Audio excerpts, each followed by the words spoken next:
Sobrang tawang-tawa ko dito. Alam nyo, hindi ko na talaga alam etong si Auntie Claire, kung si Tito Soto ay may kabit, di umano, sabi ni Anjo Iliana. Hindi kaya si Bongbong Marcos ang kabit niya, si Auntie Claire Castro? Putay lang kasi, etong si Auntie Claire, binanata niya si Anjo Iliana mapatungkol dun sa issue na magpa-hair follicle test na si Marcos Jr. So, ordinaryong Pilipino yung tao, tsaka wala namang masama sa sinabi ni Angelia. Na ngayon eto, meron ako nakitang post dito ni Auntie Claire. At kahapon, nakita ko rin ang post ni Attorney Rowena Guanzon na ang nakalagay, magtatanong daw si Attorney Rowena Guanzon kapag ang mga adik daw, kapag bumatak sila ay nakakausap ba nila ang kanilang mga mahal sa buhay na yumao na. So si Marcos Jr. yun ang pinaparinggan niya. Dahil ito si Marcos Jr. ay palagi niya daw nakakausap ang tatay niya. Excuse me po. Ngayon, kahapon, or nung isang araw, di ko matandang kung kahapon, parang kahapon nga, etong si Marcos Jr. nagkaroon ng interview.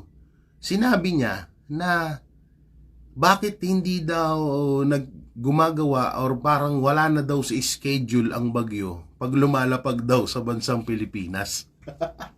Putang ina, bagyo. Gusto mong gumawa ng schedule pag lalapag sa bansang Pilipinas? Grabe ka na, Marcos.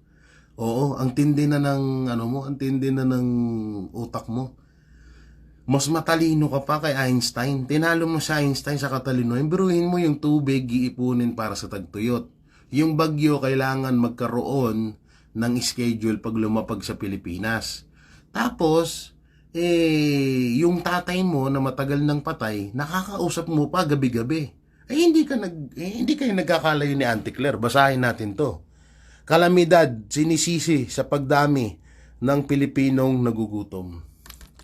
Ngayon, nakakita na. Ngayon, kung ano yung mindset ni Auntie Claire, ganun na ganun ang mindset ni Marcos Jr. Diba? O bakit? Nung na-interview si Marcos Jr. mapatungkol sa nangyari sa mga tao na nasalanta ng Yolanda. Sino sinisi ni Marcos? Diba si Pangulong Duterte?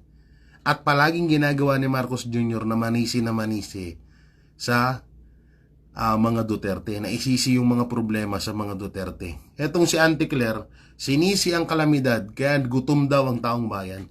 Putang ina, paano nagugutom ang taong bayan? Nung eleksyon nga, bumabahan ng ayuda.